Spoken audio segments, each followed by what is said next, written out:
good day, my dear grade 11 students. So how are you today? I'm hoping that all of you are doing fine and safe at home. We're going to discuss about specifying the areas under the standard normal curve. So remember that in decision making, we make probability statements. These expressions are associated with areas under the normal curve. The 5-step process. Step 1. Sketch the normal distribution and indicate the mean. This means coincides with z is equals to 0. Step 2. Identify the region under the curve by drawing a vertical line through each z value. Step 3. Shade the required region. Step 4. Decide what number operation is needed to find the proportion of the area of the required region.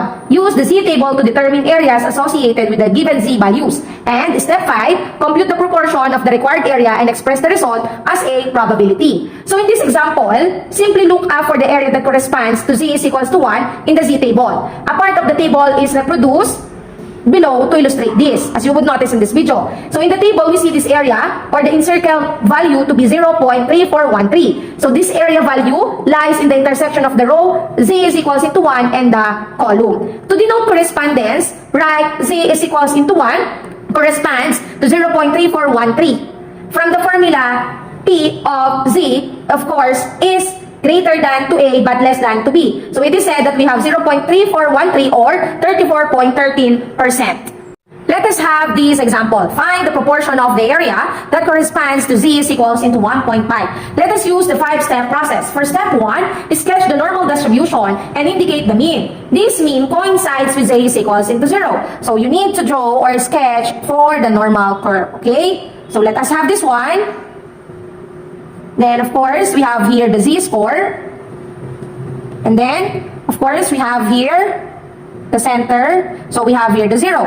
And then, for step 2, identify the region under the curve by drawing a vertical line through each say is equals to 0 and say is equals to 1.5. So, for example, this is our 1. Okay? Then, for example, this is our 2. So, we need to draw line, okay, or identify the region. For example, this is our 1.5. So you need to draw here or identify the region, okay? Then next, step 3, shade the required region between z is equals to 0 and z is equals to 1.5. So since this is our 1.5, we need to shade here. We need to shade because we are finding for the area or z is equals into 1.5. Ayan.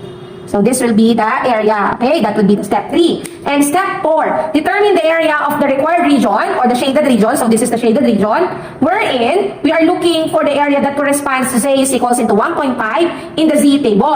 So as you would notice, if you are going to look for the z table, so we all know that we have here z is equals into 1.5, wherein by looking at the z table, it corresponds to 0.4332. Then, for step 5 class, for step 5, we need to express the result using probability notation. So from the formula, P of Z is greater than A but less than B, wherein A and B are the z-scores, the probability statement will become, of course, we're going to have the probability statement such that we have here P of Z is, of course, greater than 0. But of course, it is less than 1.5. So this will be our probability notation. Is equals into 0.4332. Or we need to have it in 2%. So we have 43.32%. Okay? Thus, of course, class, this ends as the proportion of the area that corresponds to z is equals to 1.5 is 0.4332 or 43.32%. Okay, let us have another example. Find the proportion of the area that corresponds to z is equals into negative 1.32. Finding the required proportion is the same as finding the area between z is equals to 0 and z is equals into positive 1.32. So let us have the first step. We need to sketch the normal distribution and indicate the mean. This mean coincides with z is equals into 0. So of course, for step 2, identify the region under the curve by drawing a vertical line through z is equals to 0 and z is equals into negative 1.32. So you need to sketch, of course, our curve. So we have here 0 in the center, of course, and then we have here negative 1, of course. For example, this is negative 1.32, okay? Then, of course, class, you need to, after you identify this, what comes next? We are going to have the step 3, shade the region between z is equals to 0 and z is equals into negative 1.32. So because we all know that all the numbers to the left of 0 are all negative, okay? So this is the shaded area. And then after you have the area shaded or the region, let us have step 4. Determine the proportion of the area of the shaded region by looking at the area that corresponds to z is equals into negative 1.32 in the z table. By symmetry, this proportion is the same as the proportion of the area that corresponds to z is equals into positive 1.32. And then of course, we all know that z is equals into 1.32 or negative 1.32, of course, corresponds into 0.4066, just the same as if you are finding for z is equals into positive 1.32. And then of course in step 5, express the result using the probability notation. So from the formula, we have here the formula, P of z is of course greater than to A, but it is less than into B. So wherein A and B are the z-scores, the probability statement will become, so we have P of course, z is greater than negative 1.32, but of course, it is less than into 0, okay? And then of course, this corresponds, or this is equivalent into 0.4066, or we have here 40.66%. So we have 40.66%. So thus, the proportion of the area that corresponds to z is equals into negative 1.32 is 0.4066 or 40.66%.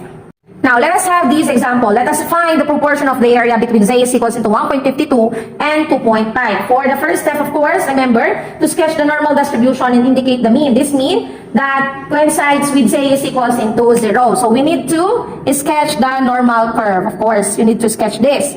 Then, of course, like what I've told you, always have 0 at the center. And then we are finding, of course, we have here positive 1.52, for example. This is our 1.52. And then, for example, this is our 2.5. Okay?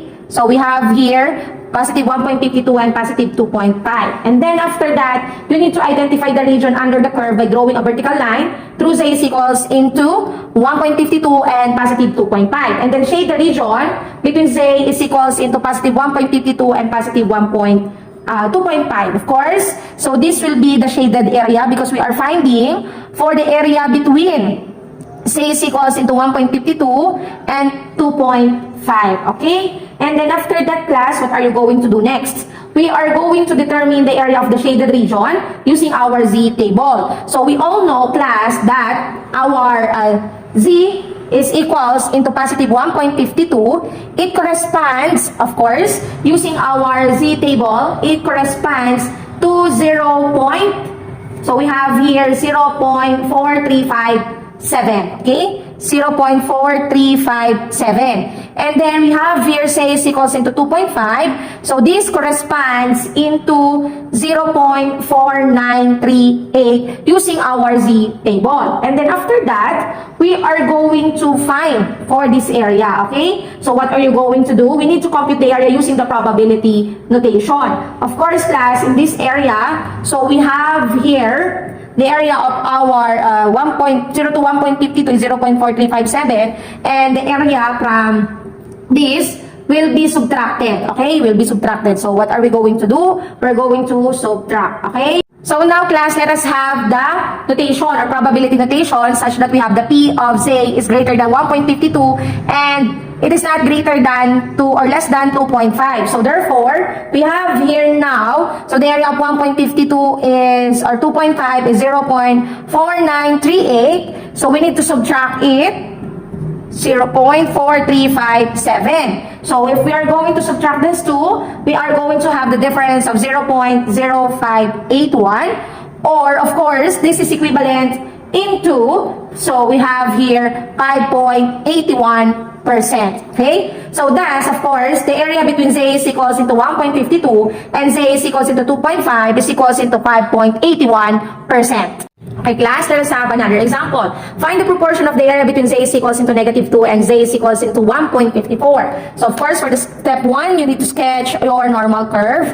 Okay, then of course, after that, so you have here 0. Then, you need to identify the region under the curve by drawing a vertical line. So, we have here negative 2. For example, this is your negative 1. And for example, this is your negative 2. And then, this is your positive 1.54. For example, this is your 1.54. And then, of course, shade the region between, say, is equals into negative 2 and say is equals into 1.54. So, therefore, we need to shade this area because we are finding for the area of this shaded region, okay? And then after that class, we need to use the Z table to locate for the correspondence. So, we have here, say is equals into negative 2, wherein this corresponds, of course, when you are finding for negative 2. So, this corresponds into 0.4772. And then, using the Z table, so 1.54. So, we have here 0.4382, okay? And then, of course, after you have that part or that step, after you find for the correspondence, so we need to determine the proportion of the area by the shaded region. We need to express the result using the probability notation. So, in this case, so our probability notation will become, of course, probability of your Z is greater than, of course, with negative 2, but it is less than into positive 1.54. So remember that in determining the area of the shaded region suggests addition of areas from the Z table. So we need to add this, okay? So therefore, from this one, we have here 0.4772 plus we have 0.4382. So you are going to add these areas. So the sum will become 0.9154, or of course, this is 91.54%. Okay? So that's the proportion of the area between Z is equals into negative 2 and Z is equals into 1.54 is equals into 91.54%. Okay, my dear grade 11 students, so that would be all for today. I hope that you had new learning for this day. If you do have questions, please do not hesitate to ask your teacher. Again, thank you for listening. God bless and stay safe.